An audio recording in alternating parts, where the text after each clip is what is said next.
ഈ ഒരു 2 ദിവസം മുമ്പേ ഞാൻ ജോസഫ് എന്നുള്ള മൂവി കണ്ടേ. എല്ലാവർക്കും അറിയാമല്ലോ ജോസഫ് ഇറങ്ങിയ സമയത്ത്, ആ സമയത്ത് ഇറങ്ങിയ ഒപ്പമുള്ള പടങ്ങളേക്കാൾ IMDb റേറ്റിംഗ് 8.5 ഔട്ട് ഓഫ് 10 ഒക്കെ കിട്ടിയ പടമായിരുന്നു.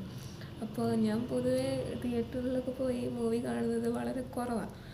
വീട്ടിൽ അങ്ങനെ കൊണ്ടുപോകുന്നില്ല, പിന്നെ ഒറ്റയ്ക്ക് പോകാനുള്ളൊരു അങ്ങനെയില്ല, അത്രയും ഇൻട്രസ്റ്റഡ് അല്ല ഞാൻ മൂവി കാണാൻ വേണ്ടിയിട്ട്. പിന്നെ ബാഹുബലി പോലുള്ള അത്രയും പ്രോമിസിങ് മൂവീസൊക്കെയാണ് അങ്ങനെ തിയേറ്ററിൽ പോയി കണ്ടിട്ടുള്ളത്. അപ്പോൾ ജോസഫ് ഇങ്ങനെ ടെലഗ്രാമിൽ ലിങ്ക് കിട്ടിയ വഴിക്ക് തന്നെ മോസ്റ്റ് എക്സ്പെക്റ്റഡ് ഫിലിം എന്നും പറഞ്ഞായിരിക്കുമായിരുന്നു. അത് കയറി ഡൗൺലോഡ് ചെയ്തു, അപ്പോൾ തന്നെ കണ്ട് കഴിഞ്ഞപ്പോഴാണ് ഇപ്പോഴും അതിന് പോസിറ്റീവ് റിവ്യൂസ് മാത്രമേ വന്നുകൊണ്ടിരിക്കുന്നുള്ളൂ. എന്താണെന്നറിയില്ല. ഇപ്പോൾ പറഞ്ഞു വരികയാണെങ്കിൽ ഇനിയിപ്പോൾ സിനിമയുടെ കഥ ഔട്ടായതുകൊണ്ട് പ്രശ്നമൊന്നുമില്ലല്ലോ, എല്ലാവരും കണ്ടതായിരിക്കുമല്ലോ. ഇങ്ങനെ ഒരു കുടുംബത്തിലെ 3 പേരെയും ഓർഗൻ ഡൊണേഷൻ ആൾക്കാർ എന്താ പറയുക ചേസ് ചെയ്യുക. അതുപോലെ തന്നെ അത് ഒന്നാമത്തെ ഒരു ലോജിക്കില്ലാത്തൊരു പടം, അതൊന്ന്. പിന്നെ ഈ അവരുടെ എന്താ പറയുക ഭാര്യയായിട്ട് സെപ്പറേറ്റഡ് ആവാനുള്ള ഇഷ്യൂ, അതൊക്കെ എന്ത് ഇഷ്യൂ ആണ്. മരിച്ചുപോയ മുൻകാമുകിയുടെ ഡെഡ് ബോഡി കണ്ട് അങ്ങനെ ഒന്ന് പറഞ്ഞാൽ തരുന്ന പ്രശ്നമുള്ളൂ.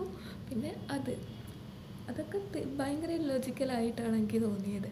പിന്നെ എന്താ പറയുക, പിന്നെ അയാൾ സ്വയം മരിക്കുന്നു, രക്തസാക്ഷിയാകുന്നു. എന്താ ആവശ്യമായിട്ട് രക്തസാക്ഷിയൊക്കെ ആവേണ്ടത്? ഇത്രയും തെളിവുകൾ അയാൾ കണ്ടെത്തി, അത്രയും തെളിവുകളുണ്ട്. അയാൾക്ക് പിടിപാടുള്ള കുറേ പോലീസ് ഓഫീസേഴ്സ് അയാൾക്കറിയാം. എന്നിട്ടും അങ്ങനെ ഒന്നും സഹായം ചെയ്ത് ചാവാൻ വേണ്ടി ഇറങ്ങി തിരിച്ചിരിക്കാൻ തോന്നുന്നു. അങ്ങനെ വേണ്ടി മരിച്ചതായിട്ട് എനിക്ക് തോന്നിയുള്ളൂ, വലിയ രക്തസാക്ഷിയായിട്ടൊന്നും എനിക്ക് തോന്നിയില്ല. ഒടുക്കം ഏറ്റവും അടിപൊളി ട്വിസ്റ്റ് എന്ന് പറയുന്നത്, ഞാൻ ട്വിസ്റ്റ് പ്രതീക്ഷിച്ചത് നമ്മുടെ കോടതിയിൽ നെടുമുടി വേണു വികാരാധീനനായി ഇങ്ങനെ കേസ് പ്രസൻറ്റ് ചെയ്തെല്ലാം കഴിഞ്ഞ് ഇങ്ങനെ സ്ലോ മോഷനിൽ ഇങ്ങനെ നടന്നു വരില്ലേ.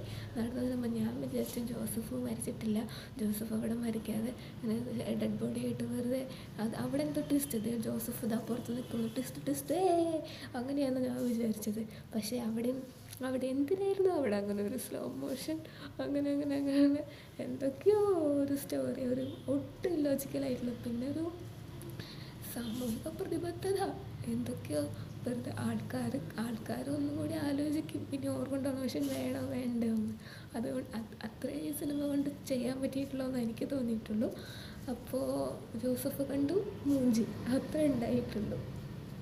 എൻ്റെ 2-2.25 മണിക്കൂർ വേസ്റ്റായി. അങ്ങനെ സിനിമ ഒന്നും കാണുന്ന ആളല്ലായിരുന്നു, വെറുതെ വേസ്റ്റായിപ്പോയി ജോസഫ് പലപ്പോഴും. ഇനി അത് മാത്രമല്ല, ചിലപ്പോൾ പുലിമുരുകൻ, അതുപോലെ ലേറ്റസ്റ്റ് ആയിട്ട് ഇറങ്ങിയത് ഒടിയനൊക്കെ വെച്ച് നോക്കുമ്പോൾ ജോസഫ് നല്ല പടം കേട്ടോ, അതില്ലെന്ന് ഞാൻ പറയുന്നില്ല. അത്യാവശ്യം സെൻറ്റിമെൻറ്റ്സും കാര്യങ്ങളൊക്കെ വർക്കൗട്ട് ആയിട്ടുണ്ട്, അതൊക്കെ കൊള്ളാം.